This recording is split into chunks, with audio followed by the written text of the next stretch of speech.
રનગર police સ્ટેશનમાં ગઈ તારીખ 14 જુલાઈના રોજ એક અકસ્માત મોતનો બનાવ સામે આવેલો જાહેર થયો, જેમાં એક વ્યક્તિ છે પિન્ટુભાઈ, એમનું બિલ્ડિંગ ઉપરથી પડવાથી મૃત્યુ થયું. આવી અકસ્માત મોત આવી અને પોલીસ સ્ટેશન તરફથી એની કાર્યવાહી કરવામાં આવી, પીએમ કરવામાં આવ્યું મરણ જનારનું. આ દરમિયાન જે તપાસ કરતા હતા એ અને પોલીસ સ્ટેશનના થાણા અધિકારી વગેરેને થોડો ડાઉટ ગયો કે આમાં કદાચ હત્યાનો બનાવ હોઈ શકે છે.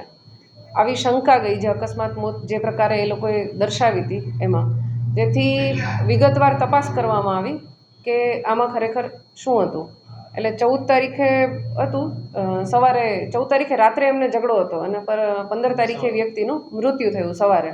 તો 15 તારીખે પછી ત્યારથી 2 દિવસ અમે તપાસ કરી, આજુબાજુના લોકોની પૂછપરછ કરી. આ દરમિયાન સામે આવ્યું કે આ ખરેખર તો અકસ્માત મોત નહીં પણ હત્યાનો બનાવ હતો અને એને અકસ્માત મોતમાં ખપાવી દેવાનો પ્રયાસ કરવામાં આવ્યો છે.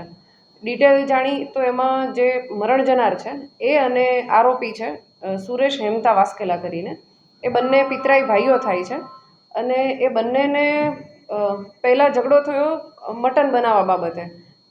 આણે સુરેશ હેમતાએ મુરગીનું મટન બનાવેલું હતું અને જે મરણ જનાર છે એણે એના ધ્યાનમાં નહોતું કે આણે બનાવેલું છે ને એણે બકરાનું મટન લાવી અને એ વાસણમાં મિક્સ કરી દીધું. આ બાબતે બંનેને બોલાચાલી થઈ, બંનેને સમાધાન પણ થઈ ગયું ફરીથી રાત્રે 14 તારીખે જ.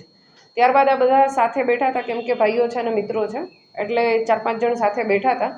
એ દરમિયાન ફરી જે મરણ જનાર છે એણે આરોપીને પોતાનો મોબાઈલ આપેલો હશે, પણ આરોપી એના પૈસા નહીં આપતો એટલે મરણ જનારે કીધું તું મારો મોબાઈલ પાછો આપી દે. એટલે એ બાબતે ફરીથી ઝઘડો થયો અને બધાએ ફરીથી ટ્રાય કર્યો એને સમજાવવાની. તો આરોપી જે ચોથા માળે આ લોકો બેઠા હતા ત્યાંથી પહેલાં નીચે ઉતર્યો, 3જા માળ સુધી ગયો અને પછી અચાનકથી પરત આવી, કોઈ ગુસ્સાના કારણે કે કોઈ પણ કારણે પરત આવી અને જે મરણ જનાર બેઠા હતા ચોથા માળે એની જે બિલ્ડિંગ છે એની પાળી પાસે, તો એણે ત્યાંથી ધક્કો મારી અને એને નીચે પાડી દીધા, જેના કારણે આ જે મરણ જનાર છે એનું મૃત્યુ થયું.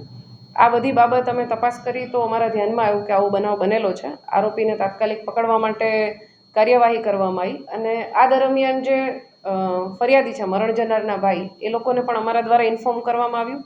આ દરમિયાન એમને પણ આ બાબતે જાણ થઈ કે ખરેખર આવો બનાવ બનેલો છે, એટલે એ લોકો અંતિમ વિધિ કરી અને ગઈ તારીખ 18 તારીખે ફરિયાદ કરવા આવેલા હતા. એમની ફરિયાદ દાખલ કરવામાં આવેલી છે.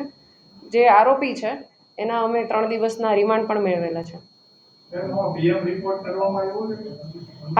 રિપોર્ટ કરવામાં આવ્યો છે. પીએમ નોટ હજી આવવાની પેન્ડિંગ છે અને જે પ્રાઇમરી પીએમનું જે મૃત્યુનું કારણ આવ્યું છે એમાં એવું જ છે કે ઉપરથી પડી જવાથી મૃત્યુ થયું છે. એટલે હવે અમે અમારા દ્વારા તપાસ કરીને જે વધુ પુરાવા મળે એ પુરાવા મેળવી અને ચાર્જશીટ કરશું.